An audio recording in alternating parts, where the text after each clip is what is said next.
নমস্কার বন্ধুরা, সকলকে আমার চ্যানেলে স্বাগত। বর্তমানে সমস্ত ধরনের রাজ্যের লক্ষ লক্ষ সরকারি কর্মচারী এবং পেনশনারদের এবছর বোনাস পাওয়া নিয়ে তাদের মধ্যে একটি বিরাট সংশয় তৈরি হয়েছে এবং তারা আমাকে অন্যান্য ভিডিওর কমেন্ট সেকশানে কমেন্ট করে জানতে চেয়েছেন যে যেহেতু রাজ্যে বর্তমানে পালাবদল ঘটেছে এবং নতুন সরকার ক্ষমতায় এসেছে, তাই বিগত সরকারের আমলে জারি করা বোনাস অর্ডার অনুযায়ী তারা এবছর পূজা বোনাস পাবেন কি পাবেন না। এই নিয়ে আজকের ভিডিওতে বিস্তারিতভাবে আলোচনা করব। ভিডিওটি বোনাস সংক্রান্ত অত্যন্ত গুরুত্বপূর্ণ, তাই প্রথম থেকে শেষ পর্যন্ত অবশ্যই ধৈর্য সহকারে দেখবেন এবং ভালো লেগে থাকলে অবশ্যই একটি লাইক করবেন এবং সকলের সঙ্গে শেয়ার করবেন। আর সেই সাথে এই চ্যানেলে যদি প্রথমবার হয়ে থাকেন তাহলে এই রকমের ইনফরমেটিভ ভিডিও আরও দেখার জন্য যারা এখনও পর্যন্ত চ্যানেলটিকে সাবস্ক্রাইব করেননি তারা অবশ্যই চ্যানেলটিকে সাবস্ক্রাইব করে নিতে ভুলবেন না। তাহলে চলুন আমরা বিস্তারিত জেনে নিই। দেখুন, সর্বপ্রথমে আমি আপনাদের সামনে এখানে বোনাসের যে অর্ডারটি জারি করা হয়েছিল সেই অর্ডারটি শেয়ার করেছি। দেখুন, এখানে বলা হয়েছে government of West Bengal finance department Nabanna, ডেটটা দেখুন 27শে ফেব্রুয়ারি 2026। এখানে সাবজেক্টে দেখুন কি বলা হয়েছে, grant of ad hoc bonus to the state government employees and some other categories of employees for the year 2025 এবং 26। অর্থাৎ 2025-26 অর্থবর্ষের জন্য রাজ্যের যে সমস্ত সরকারি কর্মচারী আছেন তাদেরকে গ্র্যান্ট অফ অ্যাডহক বোনাস জারি করা সংক্রান্ত বা দেওয়া সংক্রান্ত এখানে অর্ডারটি জারি করা হয়েছে। মেমোরেন্ডামে কি বলা হয়েছে দেখুন, the undersigned is directed by order of the governor to say that the governor is pleased to decide that the state government employees who are not covered by any of the productivity linked bonus scheme and whose revised emolument did not exceed rupees 46,000 per month as on 31st March 2026 will be entitled to ad hoc bonus for the accounting year 2025-26 at the rate of 7,400 per head।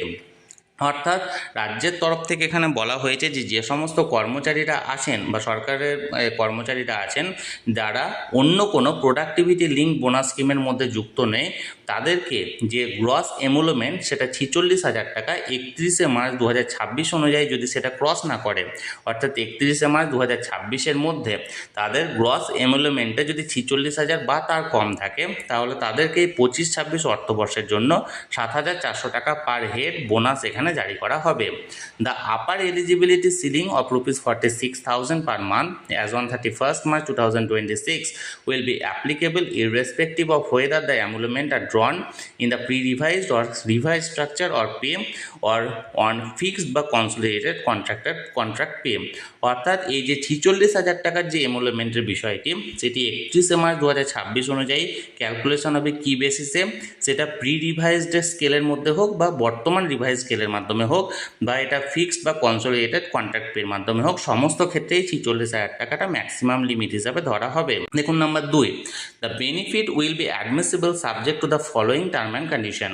কী কী term and condition অনুযায়ী এই বেনিফিটটা প্রদান করা হবে। Number 1-এ দেখুন, ad hoc bonus admissible under this order will be worked out on the basis of emolument as admissible on 31শে March 2026 for the employees drawing pay and allowance in terms of the West Bengal Service Rules 2019, the term revised emolument in the order will mean the pay drawn in the applicable level of the pay matrix, অর্থাৎ pay ম্যাট্রিক্সের যে স্ট্রাকচারটা আছে সেই structure অনুযায়ী এখানে calculation করা হবে। দেখুন 2 নম্বরে দেখুন, the employees whose revised emolument on 31st March 2026 exceed rupees 46,000 per month but during the year 25-26 their emolument at least for 6 months were less than 46,000 per month, that is the said emolument exceeded the eligibility ceiling of rupees 46,000 per month on account of promotion, royal or implementation of CA scheme, enhancement of dearness allowance and revision of pay etc. After remaining less than 46,000 per month, at least 6 months will be entitled to ad hoc bonus of rupees 7,400 per head under this order। অর্থাৎ এক্ষেত্রে বলা হয়েছে যে 31/3/2026-এ দেখা গেল যে একজন সরকারি কর্মচারীর সেই মুহূর্তে 46,000 টাকা ক্রস করেছে, কিন্তু যদি দেখা যায় যে 31/3/2026-এর আগে অন্তত পক্ষে তিনি 6 মাস অর্থাৎ একটানা 6 মাস তিনি 46,000 টাকার কম বেতন পেয়েছেন এবং দেখা গেছে যে এই যে 46,000 টাকাটা ক্রস করেছে সেটা হয়তো তার এই মধ্যবর্তী সময়ে তিনি প্রমোশন পেয়েছেন, বা প্রমোশন ছাড়াও হয়তো ডিএ বেড়েছে, বা অন্য কোনো কারণে তার 46,000 টাকা হয়েছে, কিন্তু অন্ততপক্ষে এই বছরের 6 মাস তিনি 46,000 টাকা কমে যদি তিনি পেয়ে থাকেন স্যালারি, তাহলে তার সেক্ষেত্রেও তাকে 7,400 টাকা দেওয়া হবে। অর্থাৎ বলতে গেলে যে 2025-26 অর্থবর্ষের মধ্যে যদি একটানা 6 মাস তিনি 46,000 টাকার কমে বেতন পেয়েছেন, কিন্তু দেখা গেল 31শে মার্চ তার 46,000 টাকা ক্রস করেছে, তাহলে সেক্ষেত্রেও তাকে 7,400 টাকা এখানে বোনাস এখানে দেওয়া হবে। এবং বোনাসের যে ক্যালকুলেশনের ভিত্তিটা, সেই ক্যালকুলেশনটা হচ্ছে যে এক্ষেত্রে বেসিক ধরা হবে, বেসিক পের পাশাপাশি এখানে ডিআরএস অ্যালাউন্স ধরা হবে, এবং তার সঙ্গে যদি কেউ এনপিএ অর্থাৎ নন প্র্যাকটিসিং অ্যালাউন্স পেয়ে থাকেন তাহলে সেটাও ধরা হবে। যারা এনপিএ পান না তাদের ক্ষেত্রে শুধুমাত্র বেসিক পে এবং ডিআরএস অ্যালাউন্স ধরা হবে। অন্য কোনো অ্যালাউন্স যেমন হাউস রেন্টাল অ্যালাউন্স বা মেডিকেল অ্যালাউন্স এই ধরনের অ্যালাউন্সগুলো কিন্তু যোগ করা হবে না। এবং এই দুটো বা এই তিনটে নিয়ে এখানে ক্যালকুলেশন করে যদি দেখা যায় 46,000 টাকা বা তার কম থাকে, তাহলে সেক্ষেত্রে তারা বোনাস এখানে বোনাস পাওয়ার জন্য তারা যোগ্য। এবার আমরা দেখে নেব যে এই বোনাসটি কবে নাগাদ ছাড়া হবে। দেখুন নাম্বার 3-এ, the disbursement of ad hoc bonus sanctioned here in above should be made in case of Muslim state government employees before the festival Eid ul Fitr 2026। অর্থাৎ মুসলিম এমপ্লয়ীদের ক্ষেত্রে ঈদ উল ফিতর 2026-এর আগে এই অ্যাডহক বোনাসটা তাদের জন্য স্যাংশন করা হবে। And in case of other state government employees other than Muslim state government employees, অর্থাৎ মুসলিম employee ছাড়া অন্যান্য যে সমস্ত এমপ্লয়িরা আছেন তাদের জন্য such disbursement should be made between 28শে সেপ্টেম্বর 2026 টু 1 অক্টোবর 2026। এবং তাদের জন্য এই ক্ষেত্রে 28শে সেপ্টেম্বর 2026 থেকে 1 অক্টোবর 2026-এর মধ্যবর্তী সময়ে তাদের জন্য এই যে বোনাসের পরিমাণটা সেটা রিলিজ করা হবে।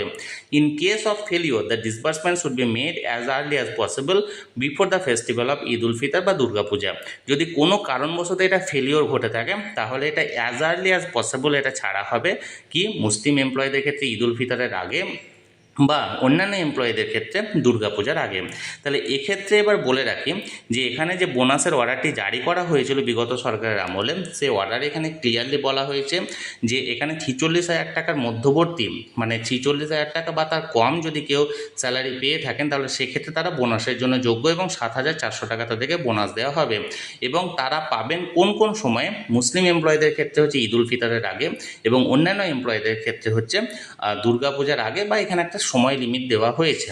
এবার যে মূল কথায় আছে সেটা হলো সরকার পরিবর্তন হোক বা না হোক, এখানে যে অর্ডারগুলো জারি করা হয় সেই অর্ডার অনুযায়ী কিন্তু এখানে কাজ করা হবে।